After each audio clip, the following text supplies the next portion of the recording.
Good morning, everybody. Tracy here. I just want to share Symbaloo Learning Paths with you as a way to either provide game-based learning for your kids or personalized learning for your kids, or both.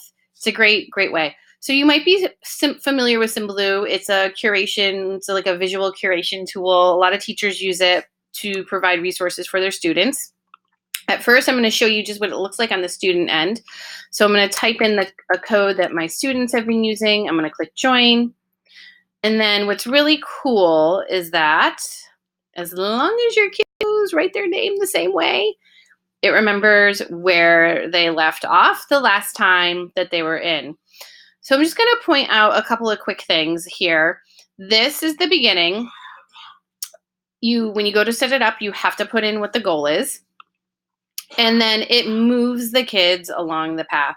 So if they're on the web, they'll see it down here. If they're on a tablet, they're not going to see this little game board down here. They're going to have to click the back button to go back and see it, which is fine. It just moves their piece along the game board in the background. As they learn, they just move on.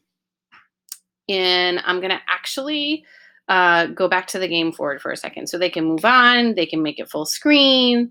Sometimes they can open the content in another window.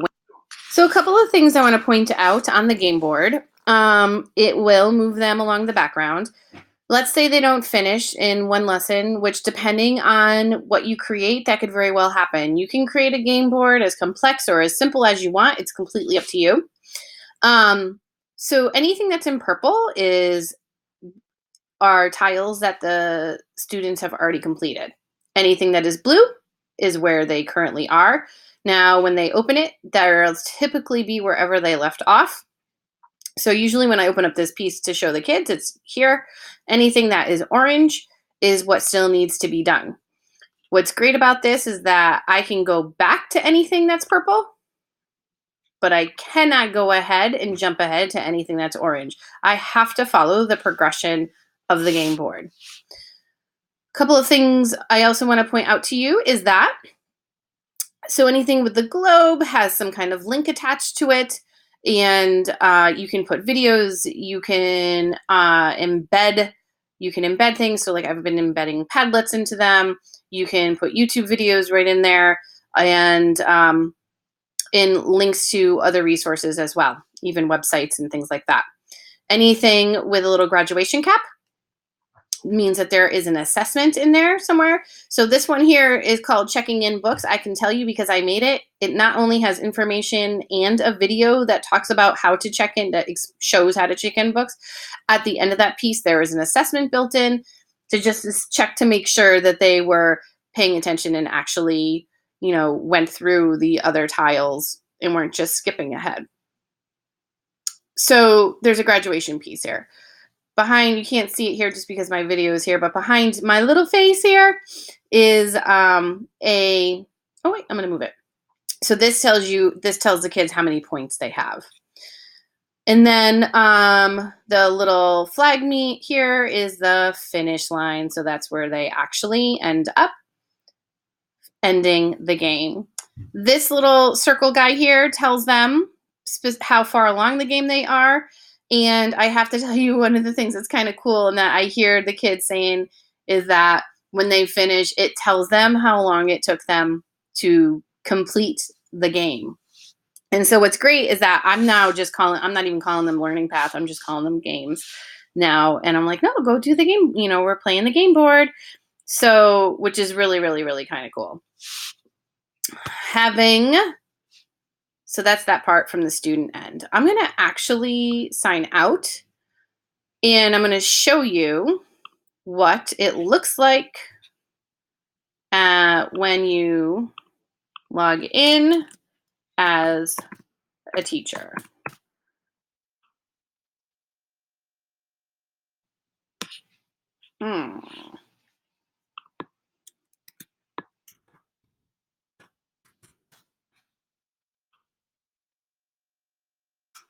Let's see. I don't remember how I signed in. That's not good. Let me pause. All right. Yeah, as a teacher, I have so many passwords, so I had to go look mine up real quick. So it obviously gives you some like how to create it, my learning paths, all that great stuff.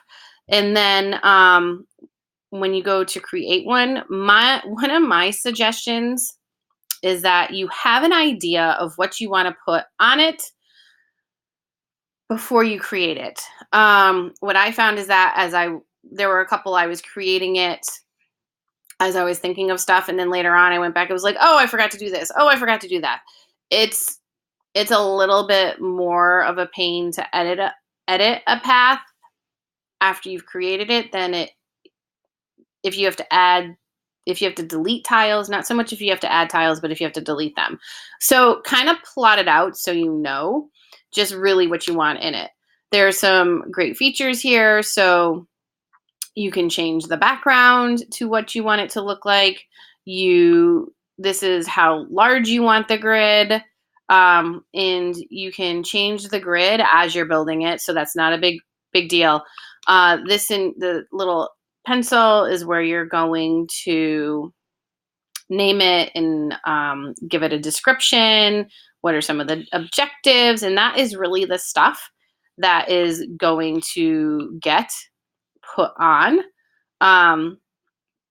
as you're creating it. So you can create your own resource. You can favorite some of your tiles and use some of those again, or you can search some of the stuff. So when you go into create a tile, oh, I clicked the wrong one. So you're going to set a resource. You edit it. You give it a title. You can give it a description. You don't have to. It's a great way to add some directions, and then you can, if you want to, you can add some resources. So you can do a Google search, a video search, article search, open ed, or you can just put the URL right in and it'll pop right up. You can pull in a tile, a drawing. You can embed things, you can upload files and math formulas. And then this is where you can put the questions in. And this is what I was talking about here. Multiple choice, multiple answer, open answer, scale, date, all that great stuff.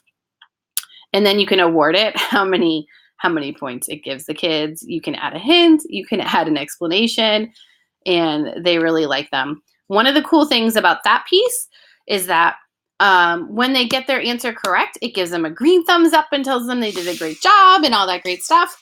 And if they do get it incorrect, it tells them they got it incorrect, but they can try again. So, and this is really great, especially if you choose the one where they can click multiple answers, it gives them an opportunity to try multiple answers. Once you're ready, you can, first it saves. So when you click this play button, you can preview it to see what your grid looks like. The other thing is that you can assign it and start tracking. So I'm just going to put in a quick tile here.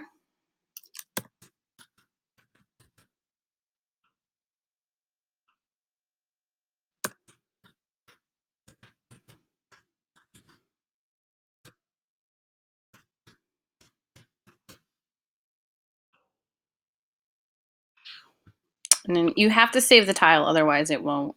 So to assign and start tracking, this gives it the login code that the students need to be able to participate, or you can give them the link.